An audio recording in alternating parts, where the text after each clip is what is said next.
So I've been sitting in this room for quite a while now, trying to figure out how I even start this. So I guess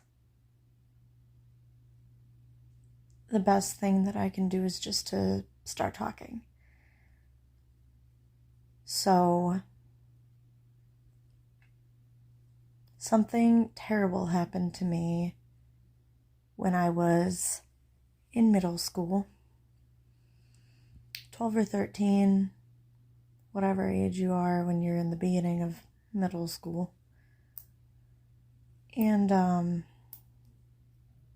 it is almost midnight and my husband and my daughter are sleeping. And this is probably the only time that I will ever have to do this. And I've been thinking about doing this for years.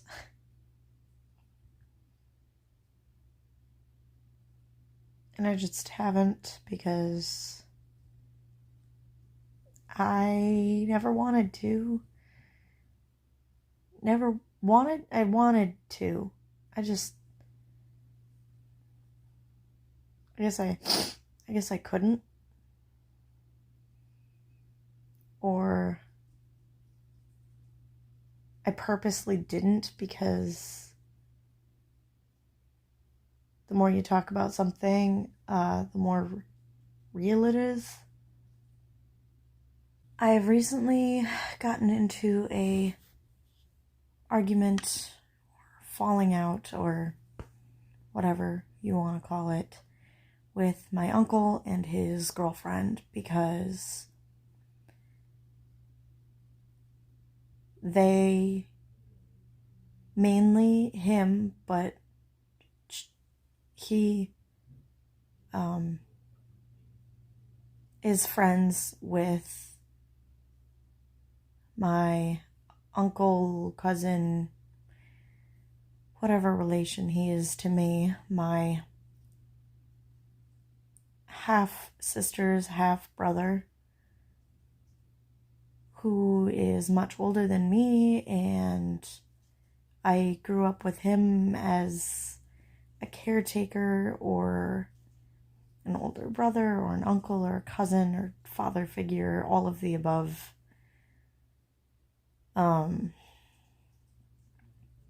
That man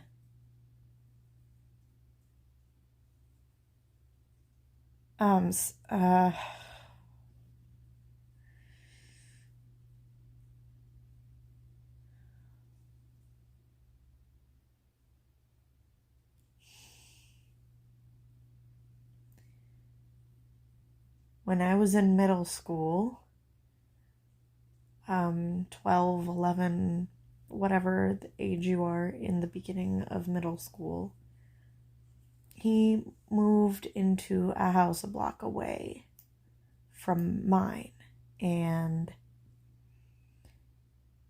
during that time, he would get drunk.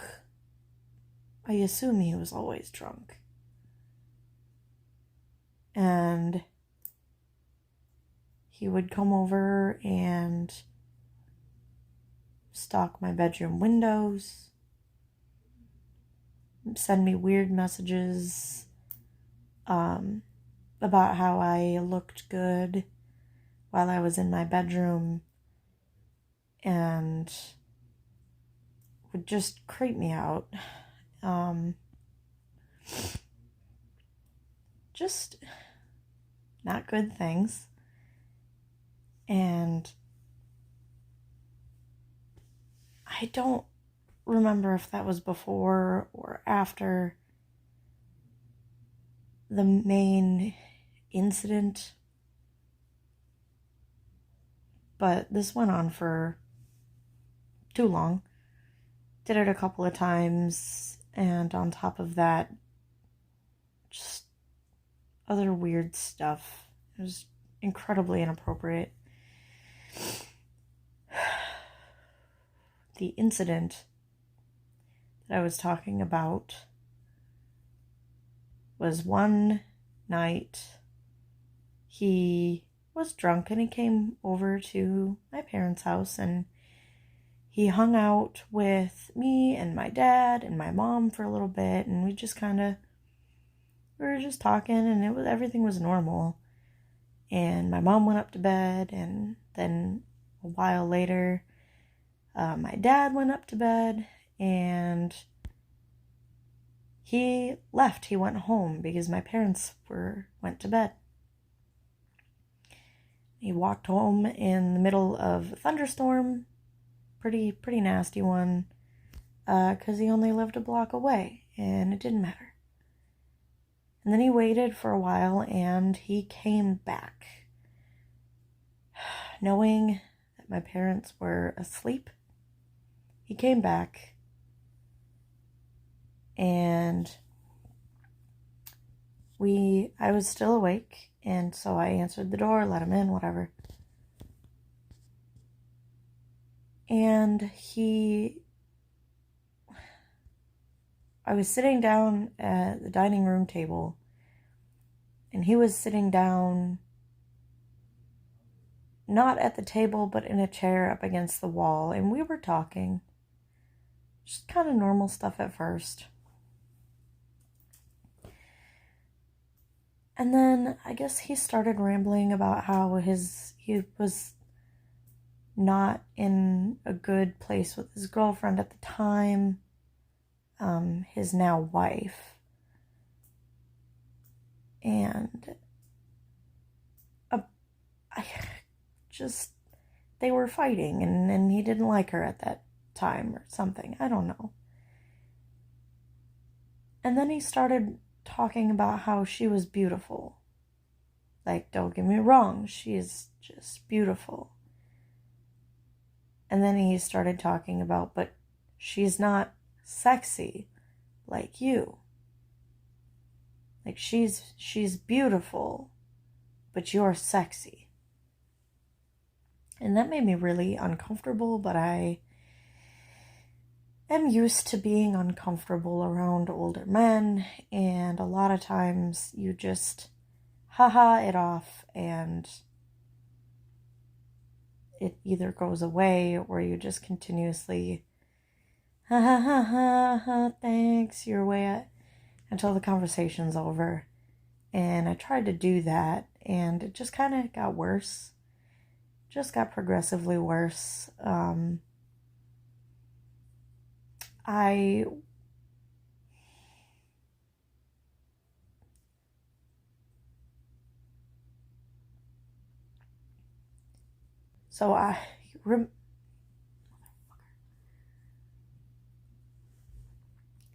remember what I was wearing,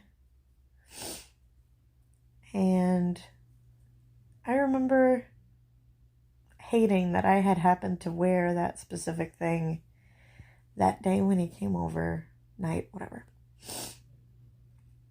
I was wearing my best friend at the time. She borrowed me a pair of yoga pants. Really light gray yoga pants. I didn't really have any yoga pants at the time, and she said, hey, you could borrow these, whatever. And I did. And I was wearing a light bluish teal shirt with a big flower on it, like a big silver flower. And it was kind of off the shoulder. And I remember he commented about how I looked good in that. And at the time, like, I understand now that men like yoga pants, and I know why, but I didn't get it at that time. I was like, okay, I'm wearing pants and a freaking shirt. Like, great. So that escalated to him getting closer to me and asking me a bunch of inappropriate questions about my sex life at the time, which I didn't really have one, like I was in middle school. Prior to this incident, I had been sexually abused by other people who were not in the family. So I was familiar with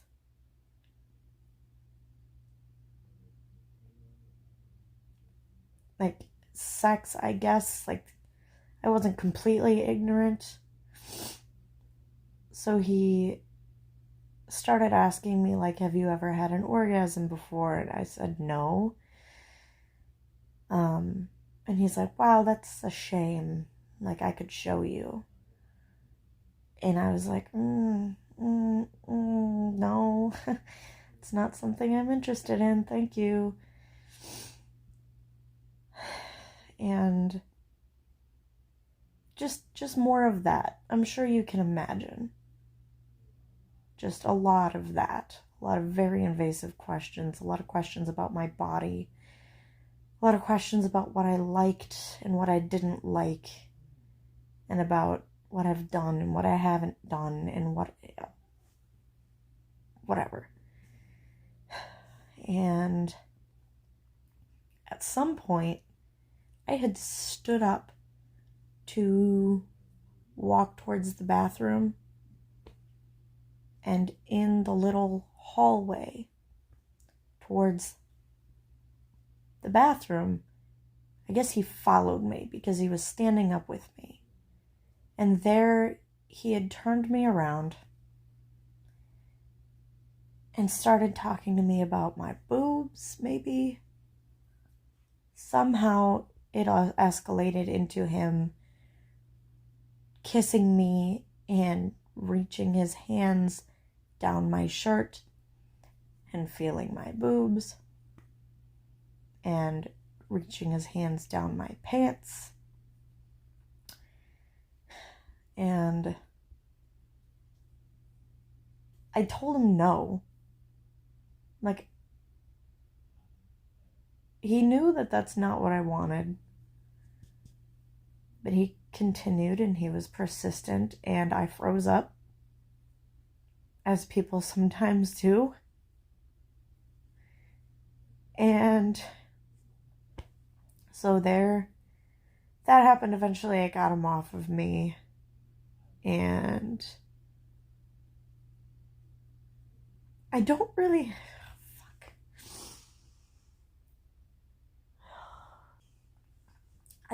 remember how we ended up outside. But it was in the middle of a pretty crazy thunderstorm. There was lightning outside. He took me into the backyard and tried to get me into the garage, my garage. And he told me that he was going to show me what a real orgasm was.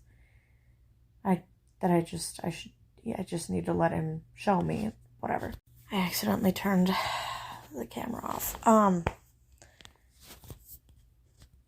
He told me that he was going to show me what a real orgasm was. And he kept trying to kiss me, and he was feeling up my body in the middle of this rainstorm, and tried to pull me into the garage, and he was grabbing me and dragging me and tried to pull my pants down and told me that he was gonna go down on me. And I remember at one point he said,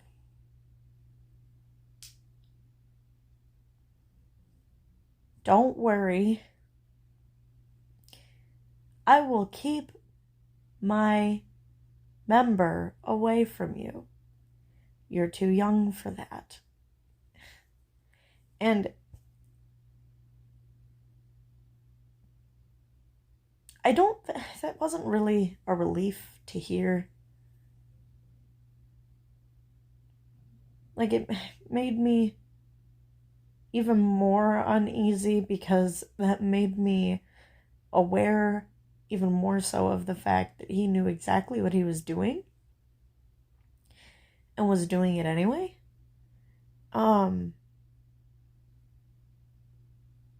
So there's that. After much, much protest, I finally got him off of me, and I got out of the garage, and I went inside.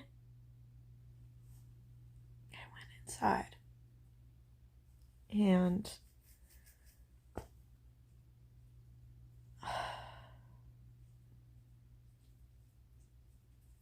I think he followed me back inside, and he was talking about how I looked sexy with wet hair and just all of that. And then more of the same touchy, not wanting him to touch me, inappropriate comments, trying to just get all up in my shit. And eventually, I think my dad was wrestling around upstairs, and he said that he needed to go home now. So he went home, walked home. I locked the doors, which is something that we never did growing up. We didn't lock the doors. We at the very least kept the back door open. Because we lived directly next door to my grandparents. And we really didn't have any need, whatever. I don't know why I'm even explaining this. I was so freaked out that I locked the doors, which is something that we never did. That's why. And so, following that, he would, like I said earlier, I think it was following that, he would come up to my bedroom window at night and send me creepy messages over Facebook about how he could see me in my room. And one of those instances, I just so happened to be in my bra. And that freaked me out a lot. He said I looked good. And that I looked, sexy or whatever, synonymous stuff. And I was messaging him, and I was like, how do you know? Where are you? And he said he was outside. And I shut my light off. And I logged off or whatever. And I had his phone number too. And he would text me. Whatever. So, also. Sorry, I think my daughter just woke up. That was my daughter, and she was coming down the stairs. He was texting me and saying inappropriate things to me, of course. And ended up convincing me to send him nudes.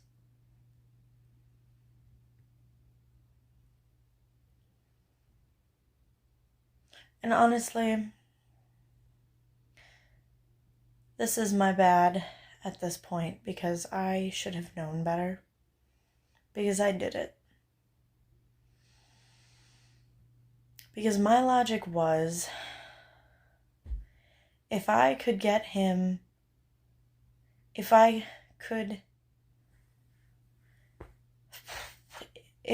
somehow satisfy him digitally, that I would be able to keep him away from me physically. And I was 12 or 13, whatever age you are, in the beginning of middle school. And I knew better. I shouldn't have.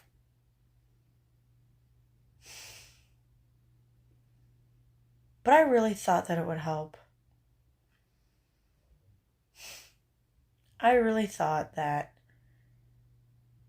if I could give him what he wanted, it would keep him away from me.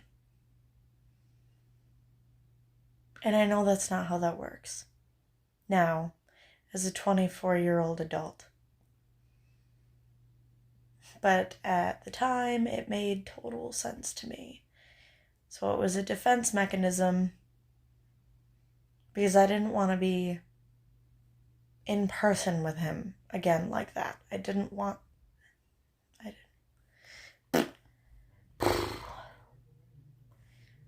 that. And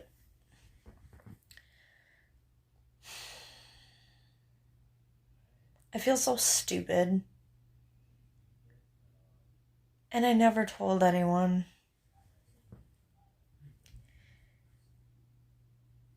And the reason why I never told anyone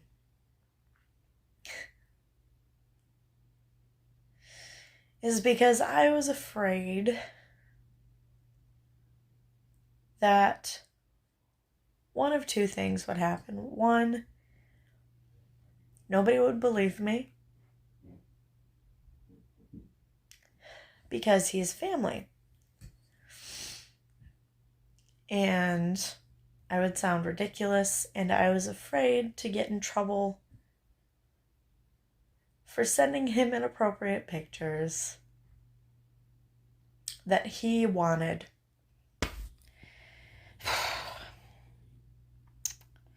Another reason is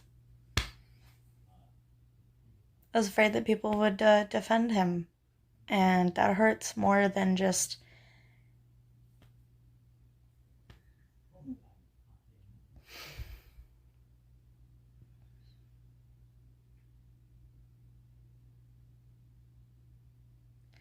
having people know what he did and then take his side. That's a whole nother level of hurt than just having to deal with seeing him and seeing him interact with the rest of my family and have them not know. Because then at least it wouldn't be a choice. It wouldn't be a knife in my back every time somebody chose to see him when they knew.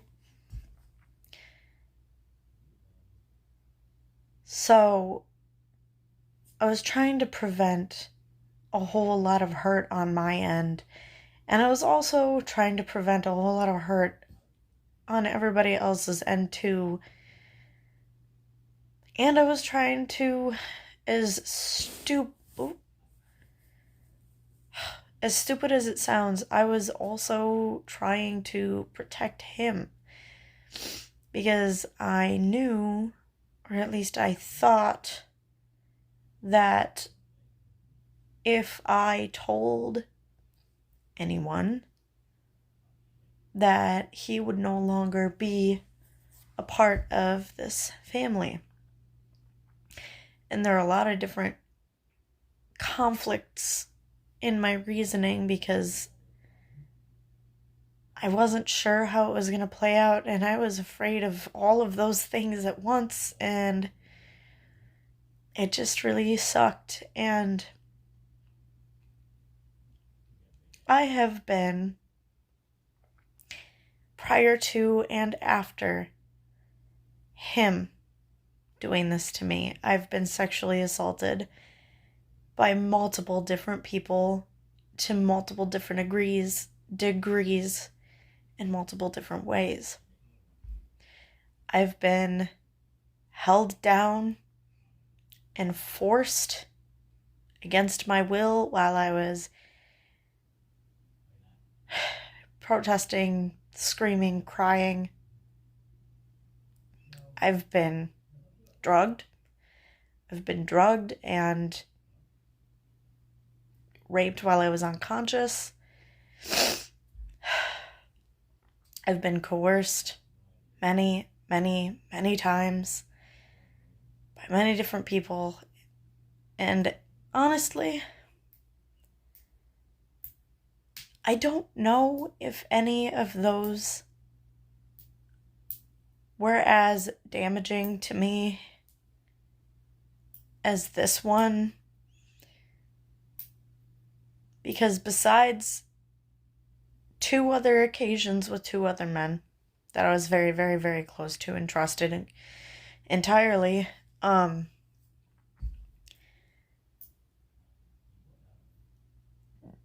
none of the people who had hurt me were family. Even those 2 other instances that I just mentioned, they weren't family. So this one hurt, I think, the most, and this one damaged my mental. And this one damaged my mental health the most out of any of them, even though it was probably one of the lesser severe cases, because he was family and he was supposed to be one of the people that I could trust with my life. And he was supposed to be one of the people that would protect me. Protect me against stuff like this from happening.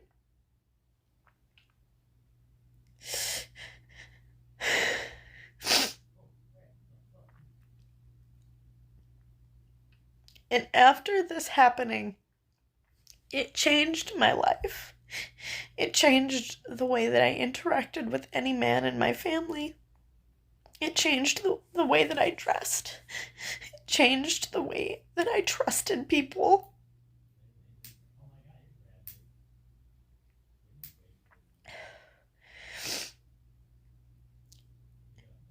And the reason why I am currently feuding with my uncle and his girlfriend is because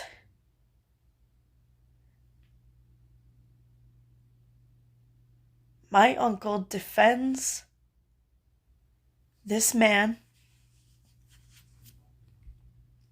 that did this to me and is still friends with him and still actively chooses to be friends with this man after I told him and his girlfriend what he did to me. And we got into a huge argument that it wasn't supposed to blow up into, but the amount of disrespect that happened towards me from them, from him, turned it into something bigger than it was supposed to be. And then it just, the longer the argument went on with the both of them, the more obvious it became. Their facades started slipping, and their intentions and their thoughts and feelings on the matter became more apparent.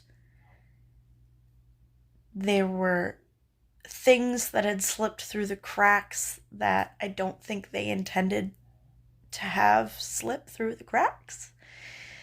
Like how she tried to tell my husband that what Terrence did to me was not rape. It was coercion. Coercion is rape.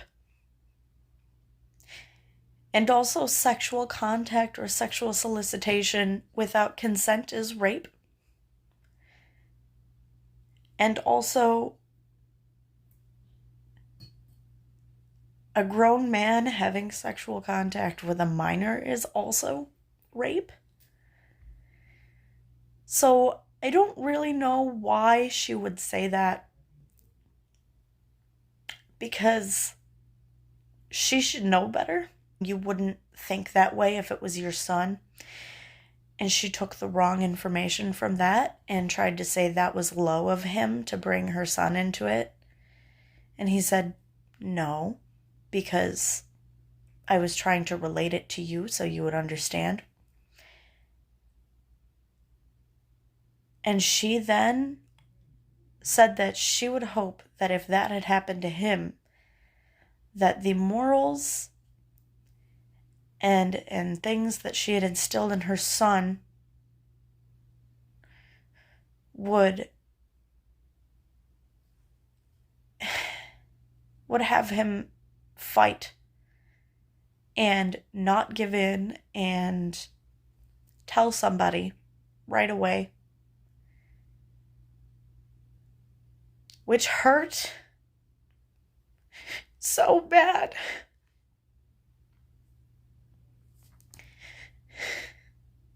Because I had plenty of reasons that all made sense to me at the time to not tell anybody and to not fight him. Even though I didn't want any bit of what was happening to me. I didn't want any of it. I still went along with it because I'm a peacekeeper, and that's what I do. And I didn't want to make waves. And I know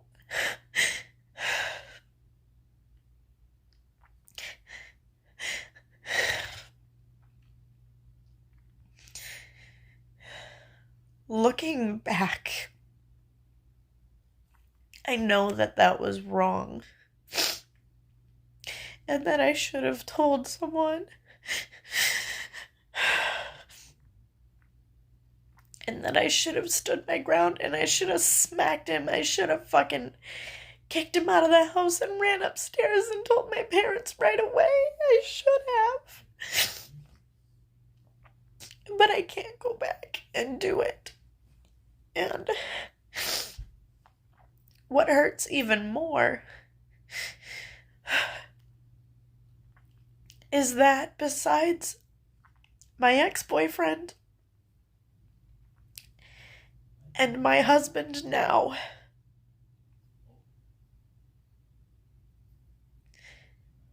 and my brother, which found out right around the same time that I told my uncle and his girlfriend.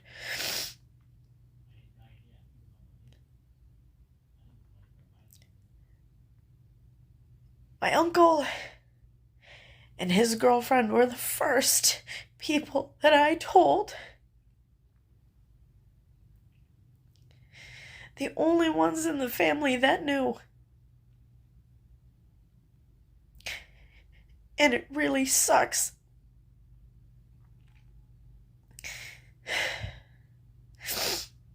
That this is the blowback that I got from it.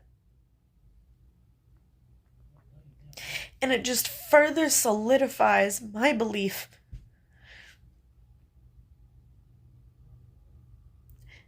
that so many women and other men as well do not report what happens to them. Because this stuff happens. I didn't think that it would happen to me. But I am so deeply hurt.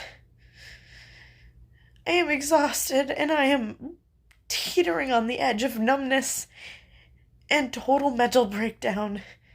Just in between those two things constantly because I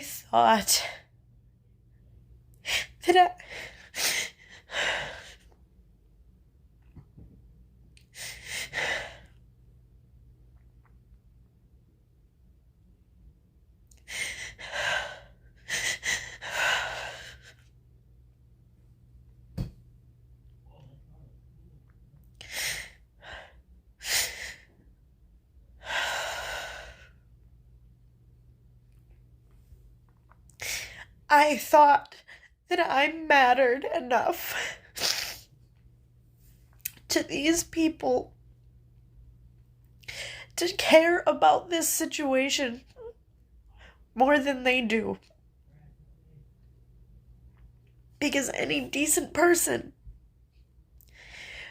would no longer keep contact with a man who had done that to their niece.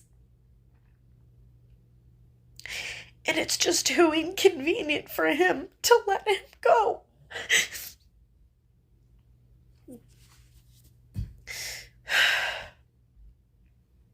I am so hurt.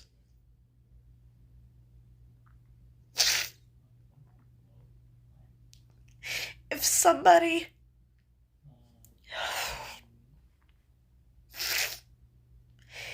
If I found out that somebody, no matter who they were, my own brother, my best friend, my husband, had done that to one of my nieces or nephews, or any one of my family members, if I knew that, if I had found out about that, I would never speak to them again.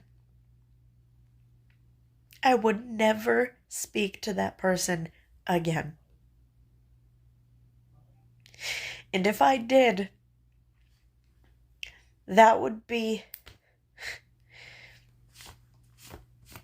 a testament to who I was as a person and where my priorities and morals lied.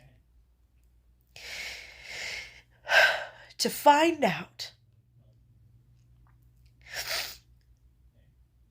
that sexual assault of a minor is not a deal breaker in a friendship with another person to my uncle.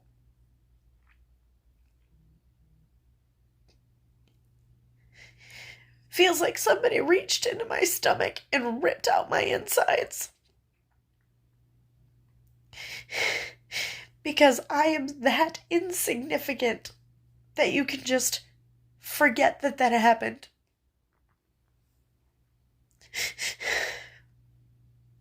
A man that, again,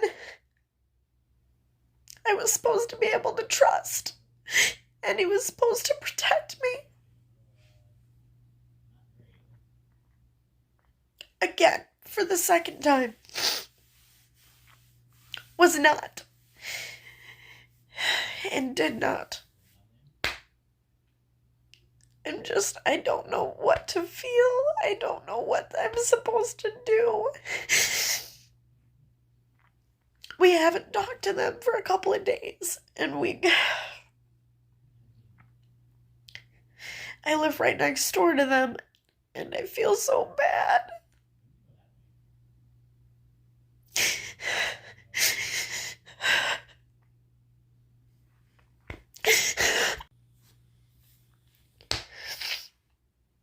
I feel bad.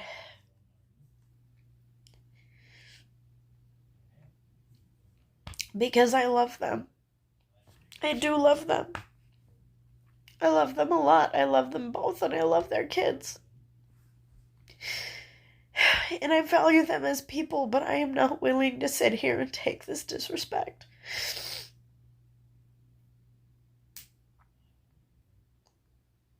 I cannot fathom, I cannot understand the mentality that you have to have and the mental gymnastics that you have to do to justify why this isn't that big of a deal, or why it's not a deal breaker, or why it's okay, or why it's not the first thing that you think of when you look at this person. I don't understand.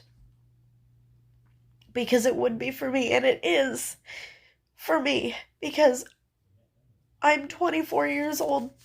This happened to me when I was 12, 13, whatever. And I have not said a word to anyone. That entire time, I have kept my mouth shut, and I have felt my fucking heart drop into my stomach, and I felt like I was gonna vomit every single time that I've seen him, and I kept my fucking mouth shut for the sake of everybody else, and I shouldn't have.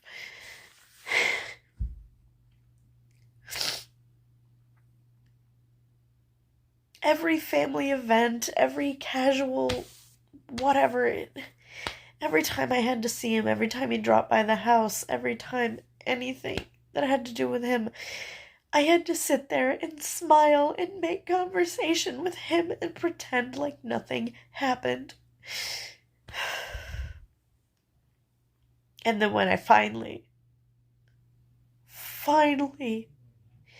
tell someone, it doesn't matter.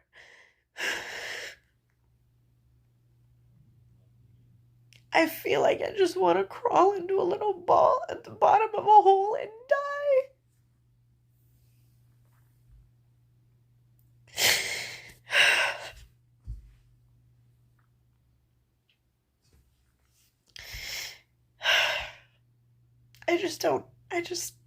I feel like a broken record at this point because there's nothing that I can say or do to make this man understand why it's not okay for him to be friends with this guy.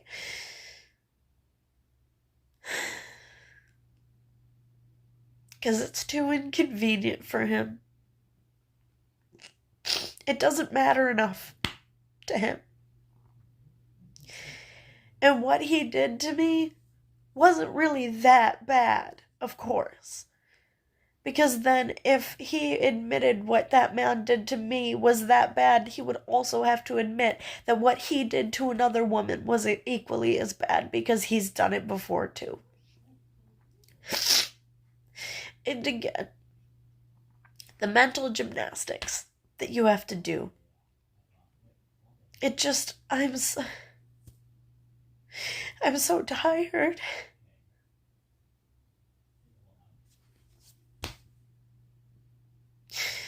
I don't know what to do.